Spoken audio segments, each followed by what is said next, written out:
I about as smart as they come. It's not true, but don't tell anybody else that. Oh, these are not plugged in. Classic. What the heck? What the heck? Well, Why hello. why am I upside down? Why are you wide?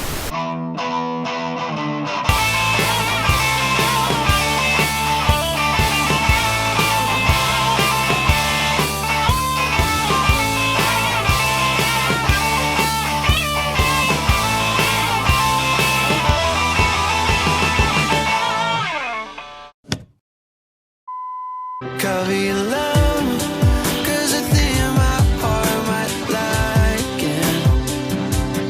Honey, my weakness is riding your soul. No, I gotta let you go. You're peeling back everything that I know. I'll tell you what, man. It is hard to write an interview for somebody you've known for so long, but it's like hard to ask them about a lot of inspiration for things, especially when it Mhm. feels like you've been around for a lot of it. So for now, I'm gonna let you do a little bit of the talking. Take us through the construction of Make Your Own Life Out of This, how it came to be, and a little bit of the backstory. Sure. So I think I want to say it's been around 2 years in the making at this point. Uh, Obviously, I'm into a lot of folk style music, not really stuff that I've gone like full into creating before in the past. I've like dabbled at it, but I really just leaned into that bag for a little bit and wanted to get uh, it just happened to be the songs I ended up writing while I was producing music for other people. I ended up not really wanting to produce uh, stuff with a lot of drums or synths for uh, myself. I ended up wanting to write most of it on guitar instead, and in the back of parking lots, waking up in a cold sweat at 6 in the morning and just grabbing the closest instrument I could find, which was always my guitar, and just cranking out some tunes. So I'd say that it's definitely been a long process and not too easy on the heart and mind, but it's been nice. I think it feels a little cathartic, like actually getting it out there. Absolutely, because I mean, you and I have gone back and forth forever about Yeah, you making an entire project and then never releasing it, which angers me yeah, to no end. and Uh, panned and scrapped constantly. Yeah, yeah, you know it. well, well, for this album, you just said that you would wake up in a Marie Shelley Frankenstein-esque haze You and know it. scribble it down. When you were writing this album, was it more of a Frankenstein, no pun intended, Frankenstein approach to writing this album where you would wake up, oh, I'm gonna write this here, write this there, or did a lot of the songs just come together all at one time? Yeah. So I think the first one I wrote for it was Stella Isn't Real, and I wrote that sitting in bed probably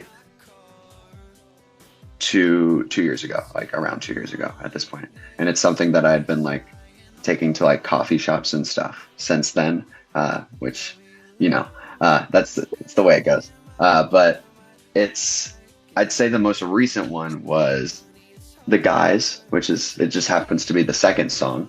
It's the first and second song, or the first and last that I wrote, but I wrote it like probably a month before I finished the project. So pretty recently, probably like January, February sort of time. I would love to ask you a little bit about the guys from the project. I think that's probably one of my favorites. Stella Isn't Real. I've had the pleasure of hearing way Yeah, ahead of time. It is yeah, an you've had that one amazing for a minute.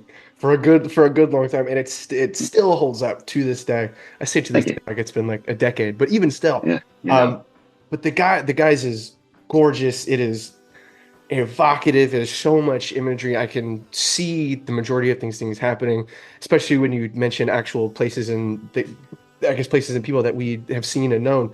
Yep. I would love to hear a little bit more about how that one came to be. I think I got to a point where it was making me a bit uncomfortable to write about love songs and stuff. So I started thinking about other relationships in my life that have been vital to the person I'm becoming, especially sort of just like plotting out the story of the record. I wanted it to show growth.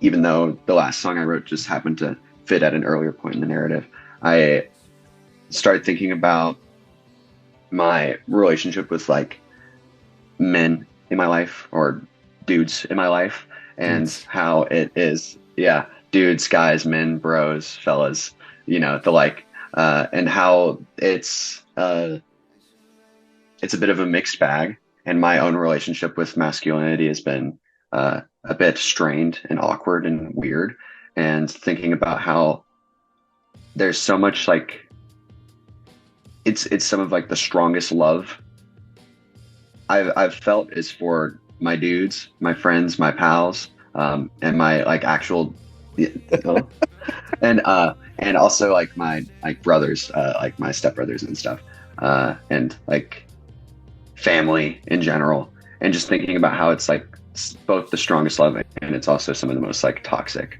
messed up shit in general. And just like sort of extrapolating that to like toxic masculinity in general and my own role in that.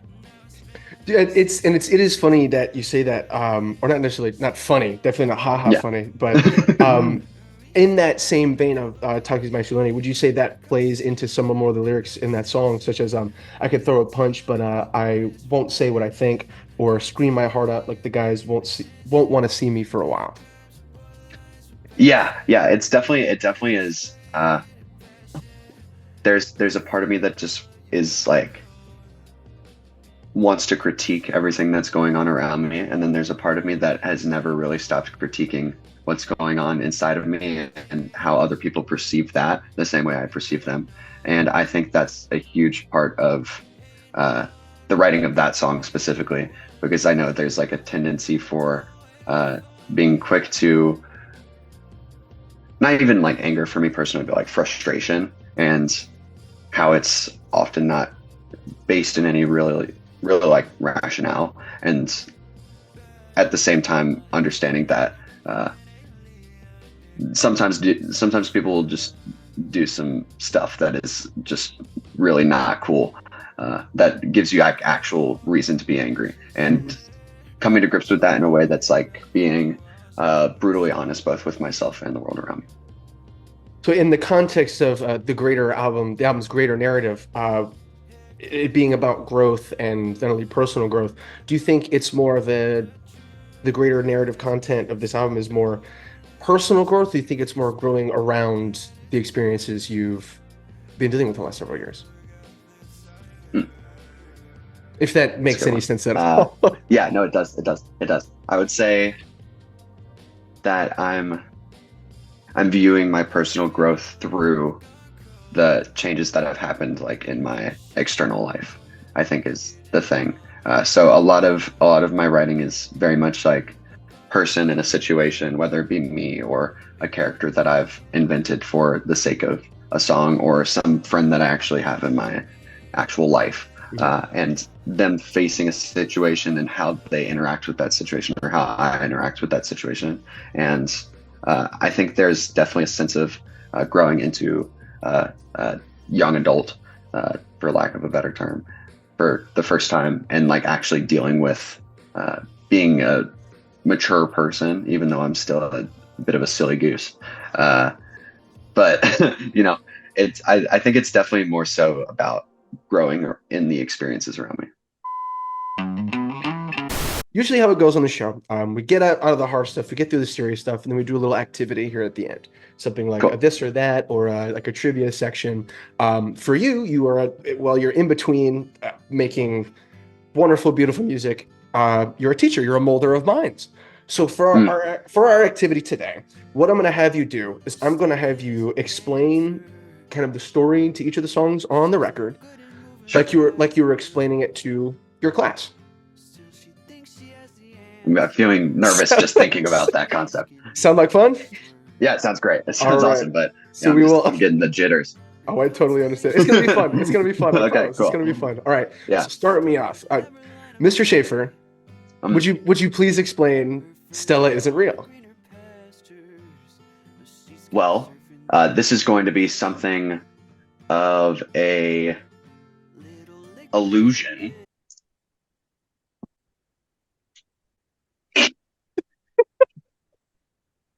Let me give me a second. Sorry.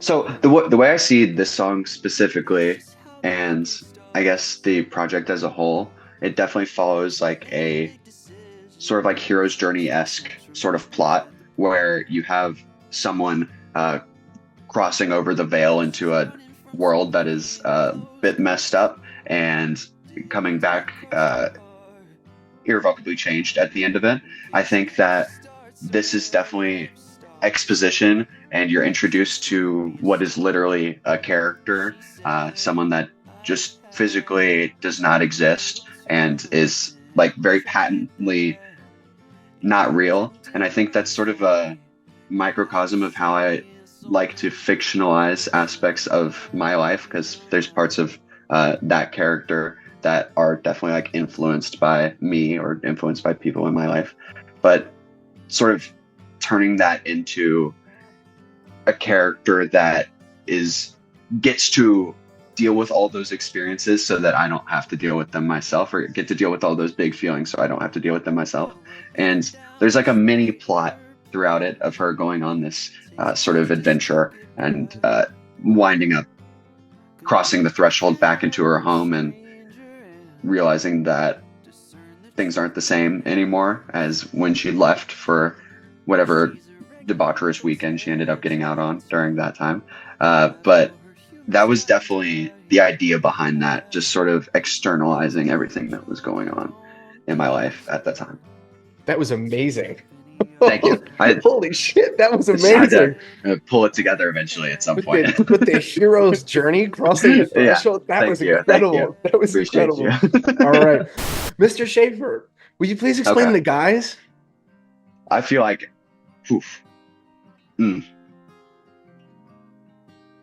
There's this one I'm going to call illusion too. There's definitely a lot of,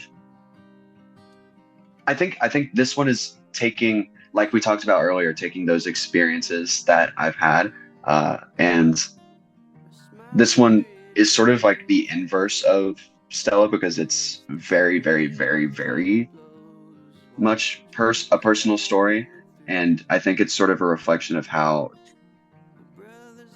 I wanted to. I'm both things. I both want to like run from the issue and like turn it into someone else's problem, literally, or I want to deal with it head on and be completely blunt and honest about it, and seeing all of those things as parts of the same narrative. Definitely sort of the rising action of the plot structure, where you're building up all of this tension and eventually letting it out in a screaming match by the end of it. Mr. Sheaffer, please talk us through Byzantine. Right. So to me, I'm glad I stuck with my guns on the plot structure thing, because this is definitely, to me, is the climax, and I sort of jump between it being my favorite song on the project as well, just because I think it's the moment where I really hit the wall. The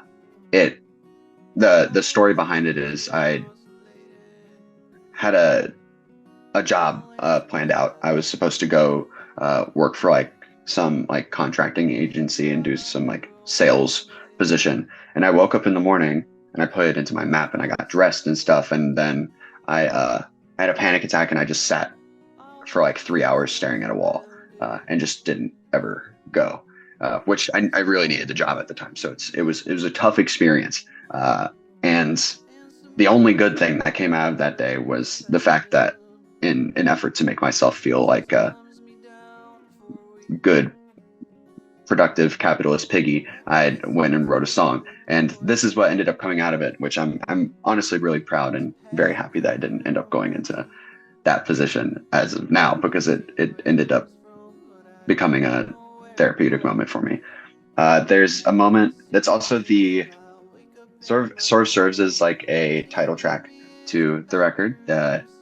Make Your Own Life Out of This comes from the end of that song. So to me, it really is like the crux of what this is all about, and it's facing things with a little bit of fictionalization, but only as entertainment, and really trying my best to understand myself despite all of the conflict. You're rocking this, man. Thank you. Awesome. Appreciate it. This is amazing. Mr. Sheaffer, I have a question. Will you please explain dry? Yeah, of course. Well, given my job as a teacher, I will say that this song does involve illicit substances that I would likely not describe the usage of to anyone below the legal age of consumption. And we are a children's magazine, so we will not publish it. Boom. But yeah, it's the following action. It's really just it's somber, and it's